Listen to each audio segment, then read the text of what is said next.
नमस्कार, शीतल की कहानियों में आपका स्वागत है। आज की कहानी है अनोखा रिश्ता।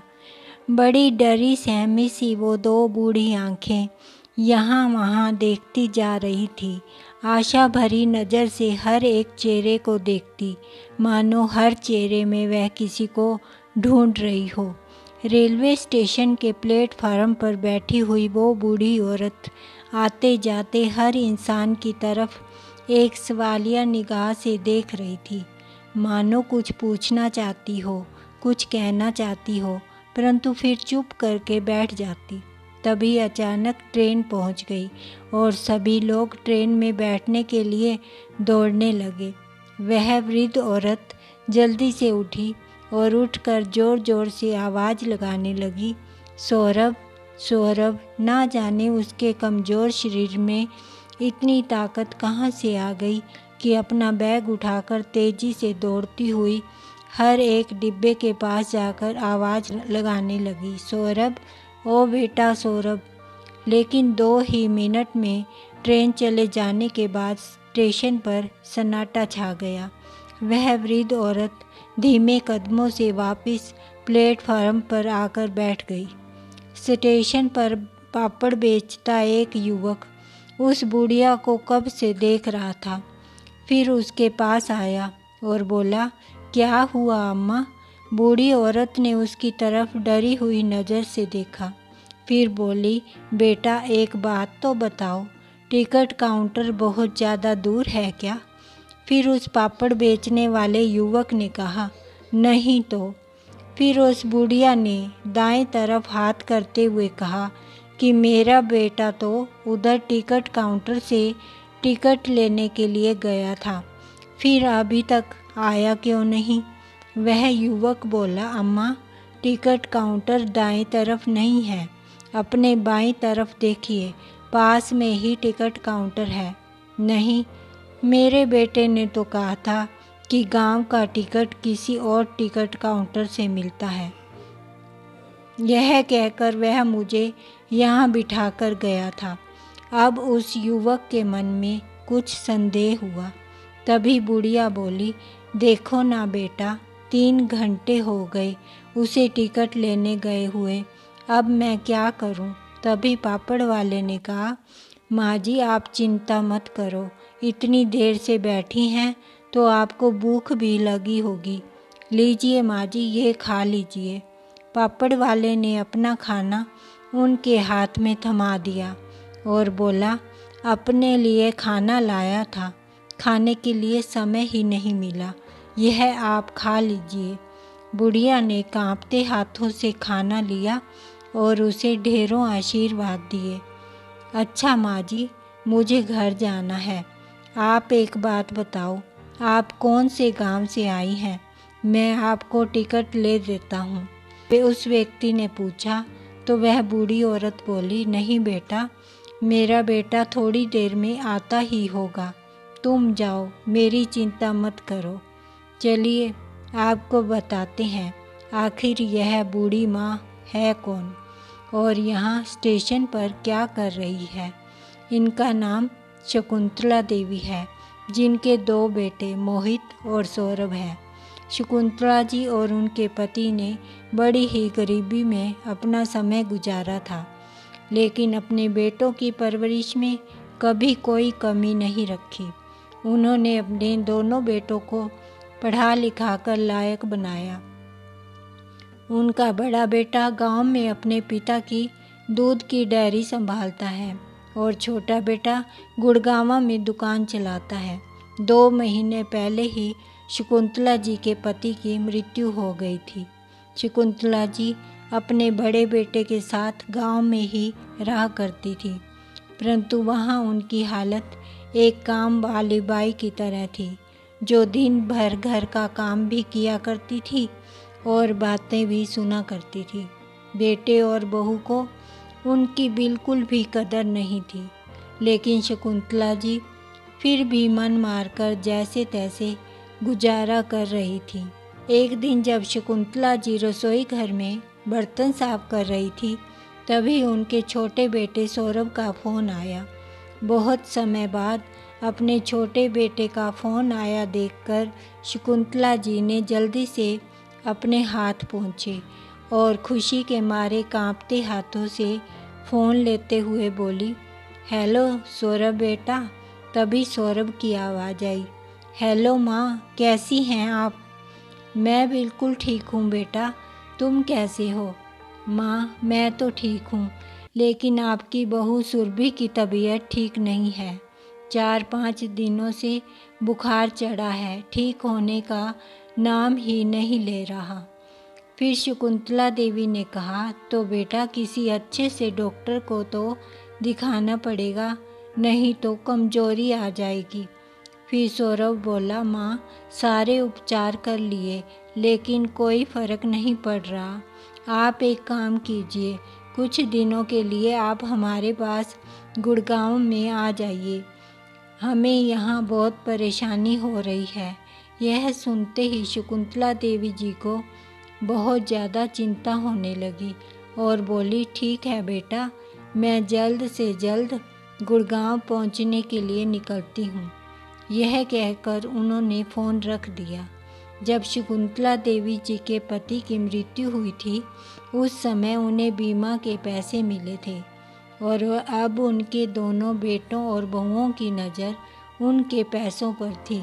यह उनका अपनी माँ से प्यार नहीं था, बल्कि दिखावा मात्र था। परंतु शकुंतला जी अपने बेटों की इन चालों से बिल्कुल अनजान थी। एक ममतामयी माँ को तो केवल अपने बेटे बहू की चिंता थी कि बहू कितनी बीमार है और बेचारा बेटा घर कैसे संभाल रहा होगा। फिर सोचने लगी कि यहाँ भी तो दिन भर काम करती हूँ, कौन सा इन लोगों ने मेरे सर पर ताज रख दिया है। फिर भी सारा दिन तिरस्कार ही तो सहती हूँ, तो क्यों ना गुड़गांव ही चली जाऊँ।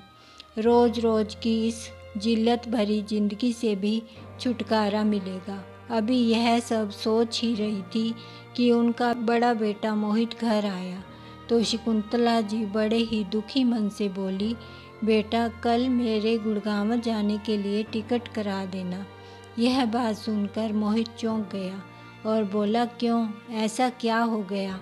तब शकुंतला जी ने कहा कि सुरभि बहू की तबीयत ठीक नहीं है, वह बहुत बीमार है, इसलिए सौरभ ने मुझे अपने पास बुलाया है। मैं जाऊंगी तो उसे थोड़ा हौसला भी होगा और घर का काम भी संभाल लूंगी।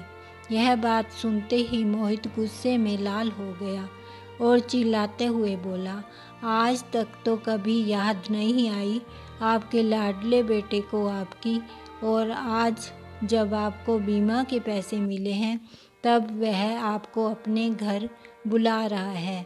मैं सब जानता हूँ माँ, उसकी नज़र केवल तुम्हारे पैसों पर है। फिर शकुंतला जी बोली, नहीं बेटा, बहू की तबीयत वाकई ठीक नहीं है, सौरभ मुझसे कभी झूठ नहीं बोल सकता। तो ठीक है माँ, मैं आपका गुड़गांव का टिकट करवा दूँगा, लेकिन जाने से पहले पिताजी के बीमा के पैसे आप मुझे देकर जाएंगी, क्योंकि आपका और पिताजी का खर्चा आज तक हम लोग ही उठाते आए हैं, तो अब इन पैसों पर भी हमारा ही हक बनता है। यदि आप पैसे लेकर वहाँ गई तो मुझे पूरा यकीन है कि वह आपसे पैसे ले लेगा। तब शकुंतला जी बोली, इस समय में भी तुझे ऐसी बातें सूझ रही हैं? वहाँ बहू की तबीयत खराब है और तुझे पैसों की पड़ी है। ठीक है, यदि तुझे भरोसा नहीं है तो बीमा के पैसे में से अपने खर्चे के लिए कुछ पैसा निकालकर बाकी की सारी रकम मैं तुझे दे देती हूँ। ऐसा कहते हुए शकुंतला जी ने कुछ पैसे अपने पास रखते हुए बाकी के सारे पैसे मोहित को दे दिए। पैसा हाथ में आते ही मोहित और उसकी पत्नी की आंखों में खुशी भरी चमक आ गई। फिर क्या था, मोहित तुरंत स्टेशन की ओर दौड़ा और माँ को गुड़गांव भेजने के लिए टिकट खरीद कर ले आया और अगले दिन उसने अपनी माँ को बड़ी खुशी खुशी ट्रेन में बिठा दिया। एक और तो शकुंतला जी को अपनी बहू की तबीयत की चिंता सता रही थी, परंतु दूसरी ओर उन्हें इस बात की भी खुशी थी कि वह इतने सालों के बाद अपने छोटे बेटे के घर जा रही है। गुड़गांव स्टेशन पहुंचते ही देखा कि सामने सौरभ उनकी राह देख रहा था। सौरभ से मिलकर शकुंतला जी तो उसकी बलाएं ही लेती जा रही थी। सौरभ अपनी माँ को गाड़ी में बिठाकर घर ले आया। घर पहुंचकर अपनी बहू से मिलते ही शकुंतला जी बोली, बहू अब मैं आ गई हूँ, अब तुझे चिंता करने की कोई ज़रूरत नहीं है। देखना तेरी इतनी सेवा करूँगी कि कुछ ही दिनों में तुझे पूरी तरह से ठीक कर दूँगी। तभी उनकी बहू सुरभि बोली, लेकिन माँ जी मुझे सेवा से ज़्यादा दवाइयों की ज़रूरत है। फिर शकुंतला जी ने कहा, तो दवाइयाँ ली क्यों नहीं? तभी सुरभि बोली, माँ जी दवाइयाँ कहाँ से लेते, आपके बेटे की तो कुछ कमाई ही है नहीं, सारा दिन दुकान पर मक्खियाँ मारकर आ जाते हैं। यह सुनकर शकुंतला जी को बड़ा दुख हुआ। फिर बोली, बहू अब मैं आ गई हूँ ना, अब तुम्हें दवाइयों की कोई ज़रूरत नहीं पड़ेगी। मैं अपने देसी नुस्खे से बना काढ़ा तुम्हें पिलाऊंगी, तुम देखना बुखार तो यूं गायब हो जाएगा। शकुंतला जी ने बड़े प्यार से अपनी बहू के लिए काढ़ा बनाया और उसे पिलाया। फल काटकर उन दोनों को खिलाए। अब जैसे ही शकुंतला जी सब्जी तरकारी खरीदने के लिए घर से बाहर निकली, तब सुरभि ने सौरभ से कहा, तुम्हारी माँ तो यह जहर जैसे काढ़े पिला पिलाकर मुझे सच में बीमार कर देगी। अरे क्या करूँ सुरभि, मैंने तो सोचा था कि माँ आएगी तो दवाइयों के नाम पर कुछ पैसे हमें दे देगी, इसलिए तुम्हारी बीमारी का बहाना बनाया था। लेकिन माँ है कि अपने ही देसी नुस्खे अपनाने शुरू कर दिए। फिर सुरभि बोली, तुम्हारी माँ से पैसे निकलवाना इतना आसान नहीं है, हमें कुछ करना होगा। बस फिर क्या था, कभी सौरभ अपनी माँ से कुछ पैसे मांग लेता तो कभी सुरभि किसी न किसी बहाने अपनी सास से पैसे ऐंठ लेती। शकुंतला जी भी उन्हें चुपचाप पैसे दे देती, क्योंकि उन्हें तो लगता था कि उनके बेटे की दुकान पर काम नहीं है, इसलिए उसकी मदद करना उनका फ़र्ज है।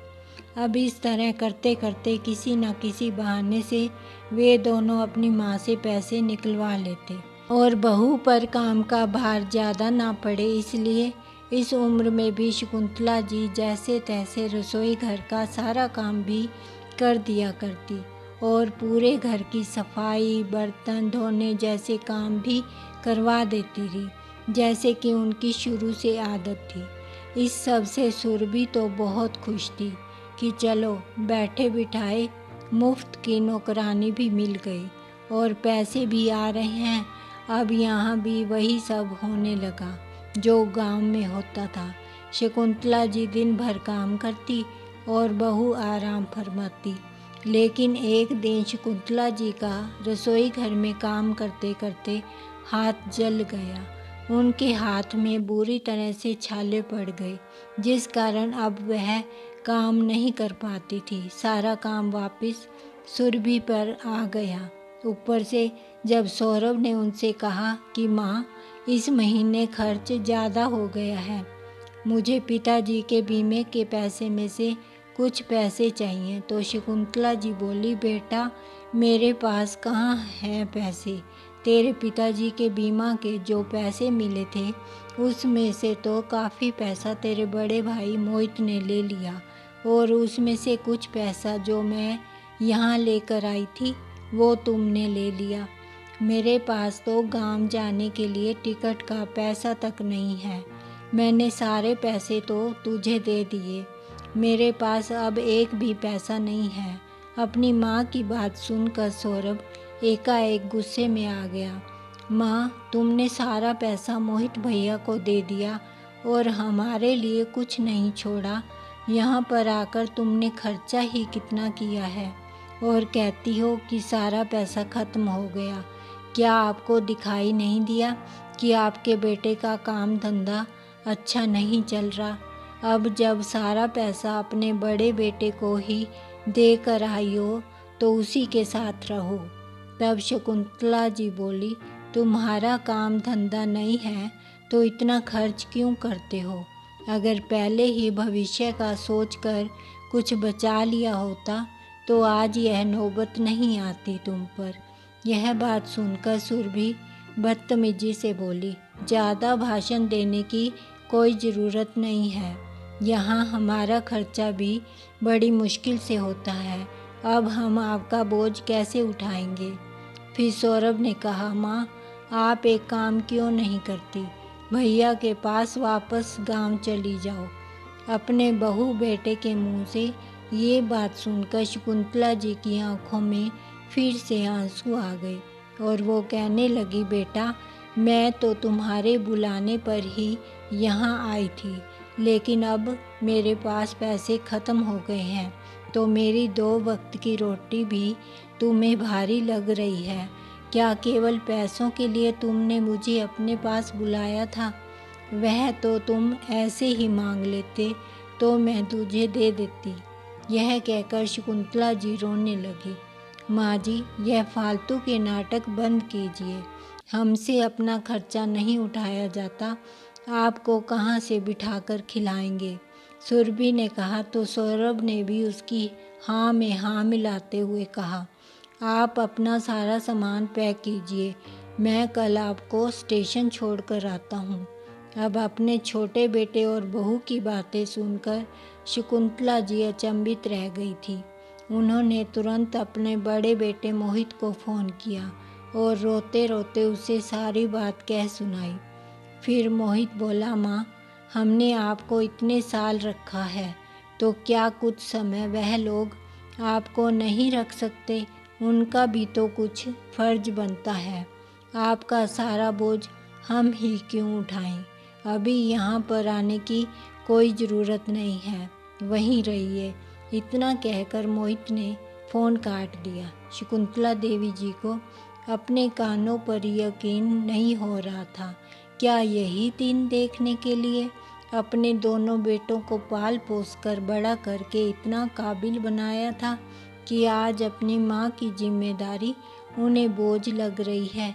आखिर ये दोनों किस जन्म का बदला ले रहे हैं मुझसे? शकुंतला जी अपने भाग्य को कोसने लगी कि यह दिन देखने से पहले भगवान ने उन्हें अपने पास क्यों नहीं बुला लिया। जिस बेटे के मोह में वह गांव छोड़कर गुड़गांव आई थी, उन्हें नहीं पता था कि वह बेटा उनके साथ ऐसा बर्ताव करेगा। अगले दिन जब शकुंतला जी सुबह नींद से जागी तो उन्होंने देखा कि उनके बेटा बहू उनका सारा सामान पैक कर रहे थे। शकुंतला जी के जागते ही सौरभ बोला, चलिए माँ जल्दी से तैयार हो जाइए, मैं आपको स्टेशन छोड़ कर आता हूँ।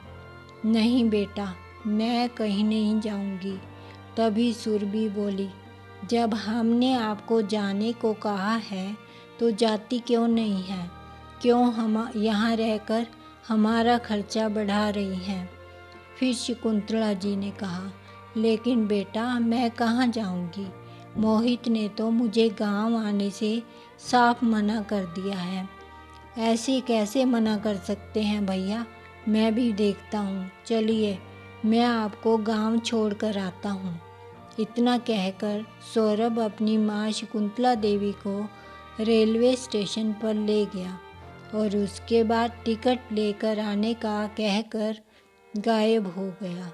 अब बूढ़ी माँ शकुंतला देवी बेबसी से अपने बेटे की राह देख रही है और मायूस होकर स्टेशन पर ही बैठी हुई है।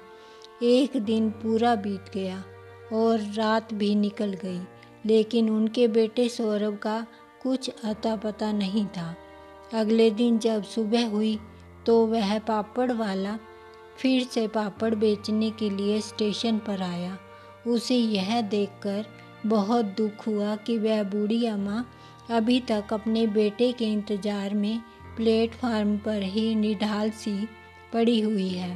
तभी थोड़ी देर बाद समाज सेवी संस्थाओं के कुछ सदस्य गरीबों व मज़दूरों को भोजन देने के लिए स्टेशन पर आई तो उस पापड़ वाले ने बूढ़ी माँ की ओर इशारा करते हुए उन्हें भी खाना देने को कहा। तब उन्होंने शकुंतला जी को भी खाना दिया। शकुंतला जी ने भूख और तड़प के कारण उनका दिया हुआ भोजन जल्दी से ख़त्म कर दिया और कहने लगी, थोड़ा और भोजन मिलेगा क्या? तब उन लोगों ने उन्हें और भोजन देते हुए पूछा, माँ जी आप कहाँ से आई हैं? आपका घर कहाँ है? एक समाज सेवक के इतना पूछने पर शकुंतला जी ने अपना सारा हाल कह सुनाया और कहते हुए रोने लगी, बेटा मुझे बिल्कुल उम्मीद नहीं थी कि मेरे बेटे मेरा यह हाल करेंगे, लेकिन अब मैं किसी बेटे के साथ नहीं रहना चाहती। सारी बात सुनने के बाद एनजीओ के उस सदस्य की आंखों में आंसू आ जाते हैं। तब वे लोग उन्हें एक वृद्ध आश्रम में ले गए और कहने लगे, माँ जी जब तक आपके परिवार वालों को सज़ा नहीं मिलती तब तक आप यहाँ आराम से रह सकती हैं। तो शकुंतला जी कहने लगी, मुझे किसी को सज़ा नहीं दिलवानी है, लेकिन मैं उस नरक में अब वापस नहीं जाना चाहती। मैं यहीं रहकर अपने जीवन के बाकी दिन काट लूँगी।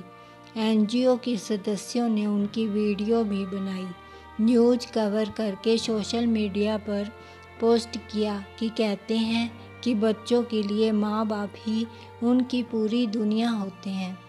शायद इसलिए ही माँ बाप को भगवान का दर्जा दिया जाता है, मगर बड़े होने पर कई बच्चों को माँ बाप बोझ क्यों लगने लगते हैं?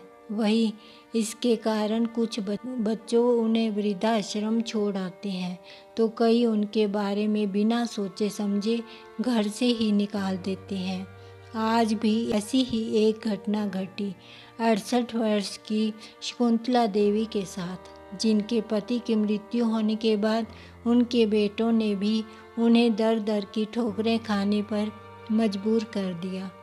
आखिर ऐसा कब तक चलता रहेगा? न्यूज़ कवर करके और शकुंतला जी को सांत्वना देकर एनजीओ के सदस्य चले गए। शकुंतला जी को वृद्ध आश्रम में रहते हुए अभी 4-5 दिन ही हुए थे कि उनके पास वृद्ध आश्रम का संचालक आया और उन्हें कहने लगा कि आपके बेटा बहू आपसे मिलने आए हैं। शकुंतला जी यह सुनकर बड़ी हैरान रह गई। साथ ही उनके चेहरे पर खुशी के भाव आ गए कि आखिरकार उनके बच्चों के मन में उनके प्रति प्यार उमड़ आया। परंतु जैसे ही वह बाहर आई उन्होंने देखा कि 25 साल का एक युवक अपनी पत्नी के साथ उनका इंतजार कर रहा था। उसे देखकर शकुंतला जी निराश होकर वापस जाने लगी, क्योंकि वो उस लड़के को जानती नहीं थी। परंतु उसी समय उन्हें पीछे से आवाज़ आई, शकुंतला काकी, पहचाना नहीं अपने बेटे को? यह आवाज़ सुनकर उनकी हैरानी का ठिकाना न रहा, क्योंकि इस नाम से तो उन्हें केवल राजू पुकारा करता था। शकुंतला देवी ने पीछे की ओर देखा और विस्मय भरी नज़र से उसे लड़के की ओर देखने लगी और थोड़ी देर देखती रही। हाँ, यह तो राजू ही था। उसे देखते ही शकुंतला जी की आंखों में एक अजीब सी चमक आ गई। कितना बड़ा हो गया है रे तू!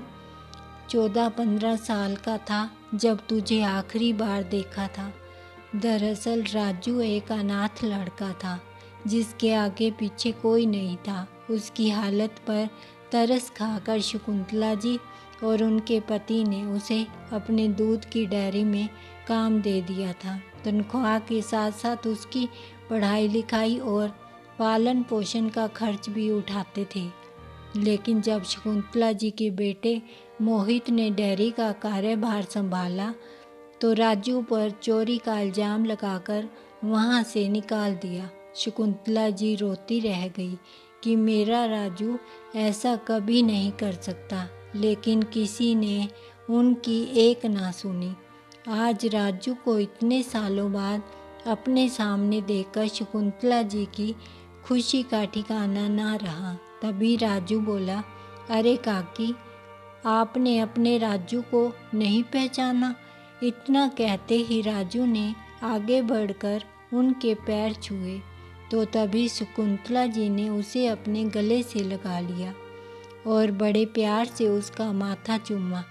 उनकी आंखों से तो जैसे गंगा जमुना ही बह निकली। तभी राजू की पत्नी भी शकुंतला जी के पैर छूने लगी। यह आपकी बहू है काकी, राजू ने कहा तो शकुंतला जी ने उन दोनों को ढेर सारे आशीर्वाद दिए।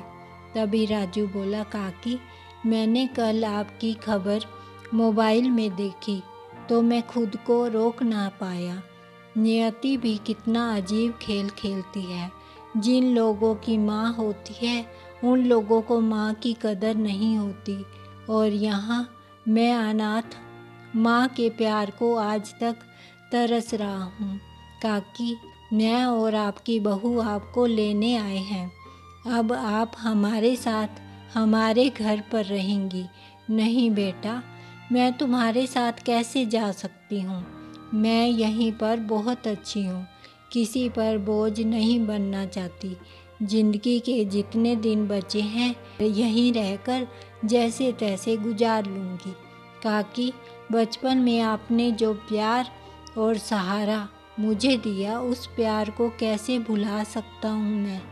यह आपका एहसान ही था मुझ पर कि मैं आज एक बड़ी मल्टीनेशनल कंपनी में मैनेजर के पद पर कार्यरत हूँ, और आज मैं आपकी एक भी नहीं सुनने वाला। आपको हमारे साथ चलना ही होगा। ऐसा कहते हुए राजू शकुंतला जी का हाथ पकड़कर अपनी ओर खींचने लगा, लेकिन शकुंतला जी आंखों में आंसू लिए जस की तस खड़ी रही। तभी उसकी पत्नी ने कहा, अगर आप हमारे साथ चलेंगी तो हमें माँ का प्यार मिल जाएगा और हमारे बच्चे को दादी की छाया। फिर राजू आंखों में आंसू लिए शकुंतला जी के पैरों में गिर गया और बोला, काकी, इतने एहसान किए हैं आपने मुझ पर, बस ये एक एहसान और कर दो, हमारे साथ चलने के लिए मना मत करो।